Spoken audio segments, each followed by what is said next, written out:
नमस्कार मित्रांनो, आपल्या सर्वांची चॅनलवर स्वागत आहे। आज आपण एका अनोख्या आणि प्रेरणादायक आर्थिक विषयावर चर्चा करणार आहोत, ज्यामुळे तुमच्या आयुष्यात नक्कीच आर्थिक सकारात्मक बदल घडू शकतात। सुरुवात करूया आजच्या महत्त्वाच्या विषयाला। मित्रांनो, आजच्या काळात आर्थिक स्थैर्य आणि संपत्ती निर्माण करणे हे प्रत्येकाचे स्वप्न असते, पण त्या स्वप्नाला दिशा देण्यासाठी योग्य आर्थिक नियोजन आणि गुंतवणुकीची साधने ओळखणे अत्यंत महत्त्वाचे आहे।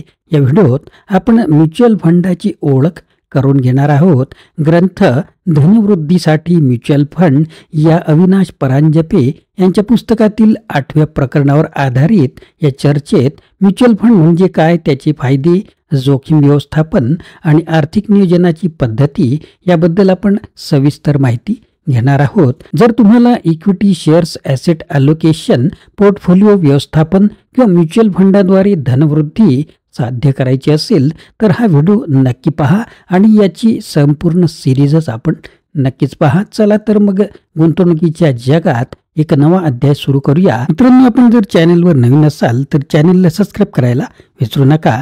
सुरुवात करूया आजच्या महत्त्वाच्या विषयाला, म्युच्युअल फंडाची ओळख। जय, आपण अर्थनियोजनाची तत्वे समजून घेतली। आता आपली आर्थिक उद्दिष्टे अंमलात आणण्याकरता ॲसेट अलोकेशन करून पोर्टफोलिओ तयार करूया। नीता, अगं चांगली सुरुवात म्हणजे अर्धी लढाई जिंकल्यासारखीच आहे। आपण इक्विटी शेअर्स घेऊन सुरुवात करूया। एवढ्याने हुरळून जायला नको, दिल्ली अभी बहुत दूर है। पण शेअर्स कुठले घ्यायचे?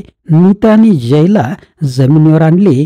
मी माझ्या कंपनीतल्या सौरभला विचारतो, त्याला खूप माहिती आहे, कारण तो त्यातला गड्डा आहे, सारखा बसलेला असतो शेअर ट्रेडिंग करत। जय जेव्हा सौरभला भेटला तेव्हा आपण किती खोलवर विचार करून असे ॲसेट अलोकेशन ठरवले ते त्याला सांगितले। जय त्याला म्हणाला,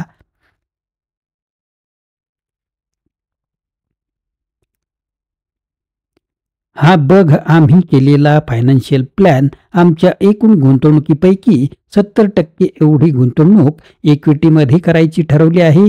तर त्याकरता चांगले शेअर्स कुठले घेऊ ते मला सांग। जयने एवढ्या मेहनतीने केलेला प्लॅन नीट बघायची सुद्धा तसदी त्याने घेतली नाही। अर्थ नियोजनाची प्रक्रिया त्याच्या कानावर पहिल्यांदाच पडत होती आणि एवढा खटाटोप करण्याची काय गरज, असाही त्याला प्रश्न पडला होता। जयला शेअर्स घ्यायचे आहेत एवढेच त्याने बहुधा ऐकले असावे। सौरभने लगेच त्याच्यासमोर त्या दिवशीचे गुलाबी रंगाचे वर्तमानपत्र धरले। त्यात अतिशय बारीक अक्षरात शेअर्सचे भाव छापलेले होते। त्यात बघून उत्साहाने या ग्रुपमधील या शेअरचा हा कालचा बंद भाव याचा हायलो इतका आहे, आज तो लो आहे आणि टेक्निकली हा शेअर आता बाउन्स बॅक स्टेजमध्ये आलेला आहे। आज घ्यायचा आणि 2-4 दिवसात विकायचा, मस्त कमाई होईल, अशा गोष्टी सांगायला लागला। जयने त्याला काही प्रश्न विचारायचा प्रयत्न केला, पण सौरभ त्याच्याच धुंदीत त्याचे पराक्रम सांगू लागला। मी हा शेअर 25 रुपयाला घेतला आणि 2 दिवसात 40 रुपयाला विकून पैसे ढिल्ले केले। मी अनेक वेळा ज्या दिवशी घेतो त्याच दिवशी विकतो, डिलिव्हरी पण घेत नाही, काही वेळा तर आधी विकतो आणि मग तोच शेअर कमी भावात घेतो, सौरभ सांगत राहिला। आजपर्यंत जयने यातली कुठलीच गोष्ट ऐकली नव्हती। दिवसातला बराच वेळ हा आपले काम न करता असे शेअर ट्रेडिंग करायला घालवतो की काय, असा जयला संशय आला। सौरभच्या बाता ऐकून हे सगळे आपल्याला कसे जमणार असे त्याला वाटू लागले आणि त्याने अवी काकांकडे मोर्चा वळवला। नेहमीप्रमाणे त्यांनी नीता आणि जय या दोघांचे हसून स्वागत केले आणि त्यांची आस्थेने चौकशी केली। सध्या नवीन काय चाललंय हे सुद्धा विचारले। काका, तुम्ही सांगितलेले आर्थिक नियोजन करणे तसे अगदी सोपे नव्हते, पण आम्ही विचारपूर्वक आमचा प्लॅन बनवला। आता याप्रमाणे कार्यवाही करणे अजून बाकी आहे। सुरुवातीला चांगले शेअर्स खरेदी करायचे ठरवले, पण मला तर ते कठीण वाटते, असे म्हणून जयने सौरभ बरोबरच्या भेटीचे वर्णन केले। सौरभने मला अनेक गोष्टी सांगितल्या। सुरुवातीला डीमॅट खाते उघडायचे, वर्तमानपत्रातल्या त्या भल्या मोठ्या यादीतले चांगले शेअर्स कुठले ते ठरवायचे, त्यासाठी त्यांचा भाव योग्य आहे का ते बघायचे, मग चांगला शेअर दलाल निवडून त्याच्याकडे नोंदणी केल्यानंतर त्याला ऑर्डर देऊन ती शेअर्स खरेदी करायचे. सध्या ऑनलाईन सुद्धा खरेदी करता येतात. त्याचे पैसे वेळेवर द्यायचे. डीमॅट खाते शेअर जमा झाले की नाही ते बघायचे. त्यानंतर जेव्हा कधी त्याचा डिव्हिडंड येतो तो मिळाला की नाही, तसेच ती शेअर्स विकायची वेळ आली का त्याचा अंदाज घेत राहायचा आणि मग योग्य वेळ साधून त्यावर फायदा कमवायचा. अरे बापरे, हे सगळे ऐकून मी चक्रावून गेलोय. मला असा प्रश्न पडलाय की मी हे सगळे ज्ञान कसे काय मिळवणार, त्यासाठी वेळ कसा काढणार, योग्य खरेदी कधी करणार आणि मला फायदा कधी मिळणार. जयला चिडलेला आणि हताश झालेला बघून अवी काका फक्त हसले. मी एवढा वैतागलोय आणि तुम्ही हसता. सौरभच्या पद्धतीने काम जमेल असे काही मला वाटत नाही. तुम्ही सांगा आम्ही काय करू ते. जयचा चेहरा आणखीनच पडला. सरळ उत्तर देण्याऐवजी अवी काकांनी प्रश्न विचारायला सुरुवात केली. नीता, तुमच्या फॉरेन टूरचे काय झाले? काका, तेही काही सोपे नाही. त्याच्यावरूनही याची चिडचिड चालली आहे, कारण आम्हाला अजून नीट माहीतच मिळाली नाही की आम्ही आधी कुठले देश बघायचे ते ठरवले आणि प्रवासाच्या तयारीला लागलो. मग लक्षात आले की नुसते देश ठरवून चालत नाही.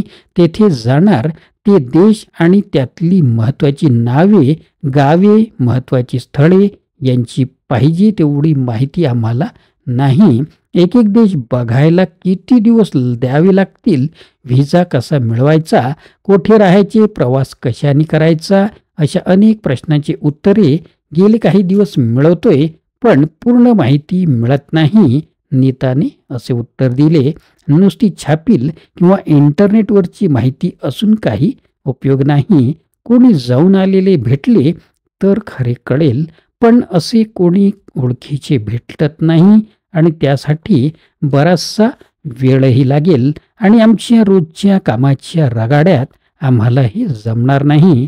म्हणून प्रवास लांबणीवर पडतोय. पुरेशी माहिती नसताना जर गेलो तर पैसे आणि वेळ वाया जायची शक्यता अधिक. जयचा वैताग अजून कमी होत नव्हता. तुम्हाला वाटणारी काळजी योग्य आहे. योग्य माहिती मिळाली तरच तुमची ट्रिप यशस्वी होऊ शकेल.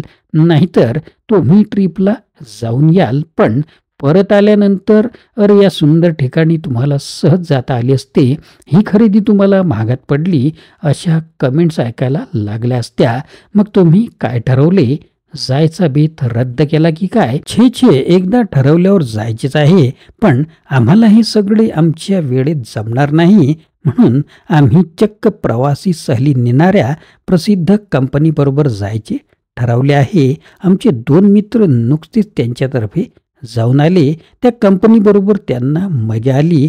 प्रवास छान झाला. इतकेच काय, पण फ्लाईट्स रद्द झाली तरी कंपनीच्या कर्मचाऱ्यांनी त्यांची गैरसोय होऊ न देता त्यातून व्यवस्थित मार्ग काढला.